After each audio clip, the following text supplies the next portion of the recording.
Welcome to the National Button Society's Capturing the Magic of Buttons series of button craft tutorials. This tutorial features a framed button bouquet. The National Button Society is providing this series of tutorials in response to its members' increased interest in using their non-collectible buttons in artistic ways. This series of no-harm button crafts and the other button craft ideas on the National Button Society website support its mission to preserve all that is beautiful and historic in buttons. Access to this series is a membership benefit, along with quarterly bulletins and online button education resources. You can see more about what membership offers you online at nationalbuttonsociety.org.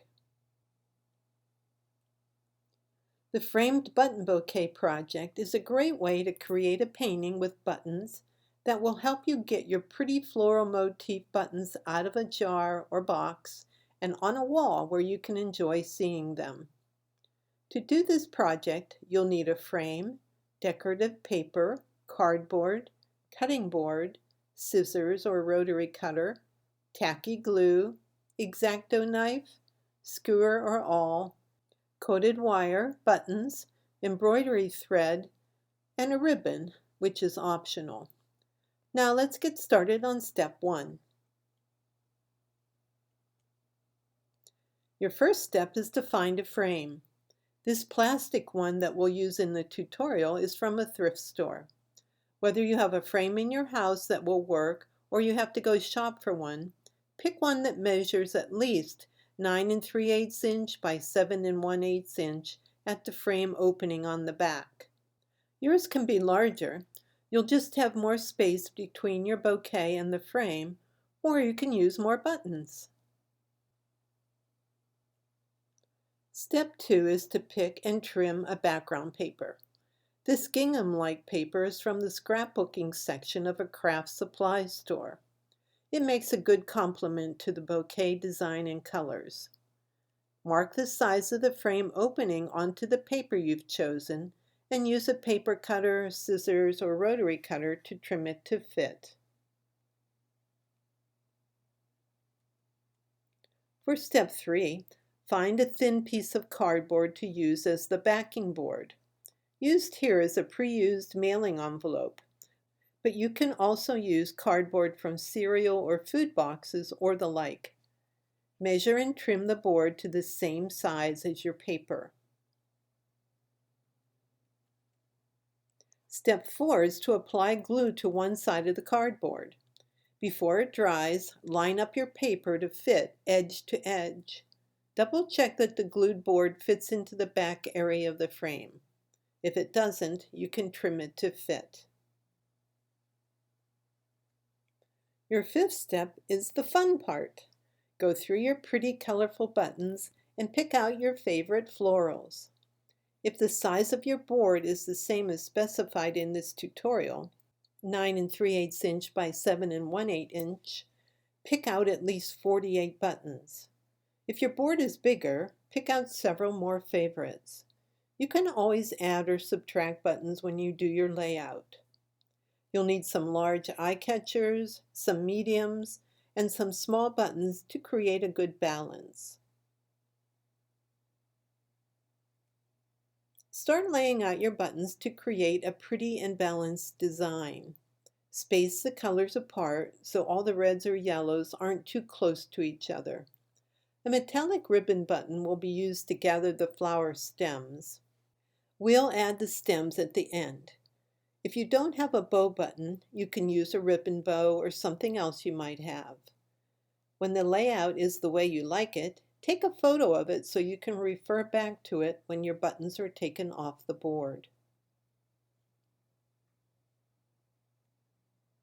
Step 7 is to mark the location of each button in order to make a hole to mount the button in.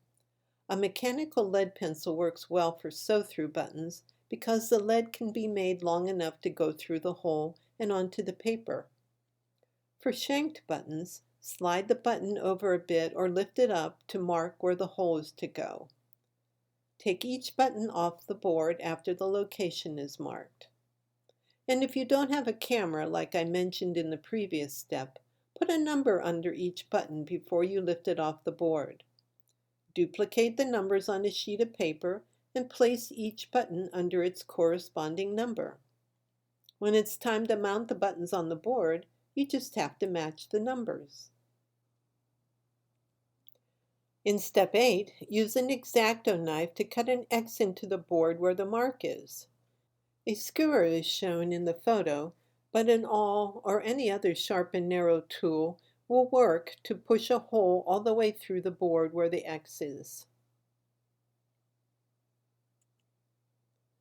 The preferred material to use to mount buttons is coated wire.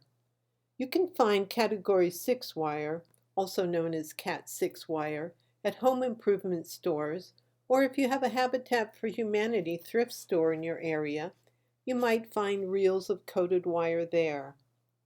In step 9, you will thread about 2.5 inches of the coated wire through the button and double it as shown. Step 10 is to push the two ends of the wire through the board. If the button has a shank, make sure the shank goes all the way through as well. To secure it tightly, wrap the wire in a circle close to the board surface on the back side. This will help keep the button tight on the front side. Pretty little buttons and beads can be used to dress up some of the plain centered buttons if you like. Once you've gotten all your buttons mounted on the card, you can finish by adding embroidery thread as stems. Just secure one end under your bow and take lengths of the thread up to the outer buttons. You can sew the thread through a hole to the back and tie it off or tape it to the board. If you have leaf-shaped buttons, feel free to add them. Place your boards in your frame, and congratulations! Your framed button bouquet is done. We hope you enjoyed the National Button Society's framed button bouquet tutorial. For more button craft ideas, button education, and information on state button societies and local clubs, visit nationalbuttonsociety.org. If you're not a member, now is the time to join. Future tutorials will be shared as a National Button Society member benefit. Also look for us on Facebook. We're planning fun contests and opportunities for members to share button craft creations. You can also share your creations and opinions with us via email at creative@nationalbuttonsociety.org. We'd love to hear from you. Thanks. Bye now.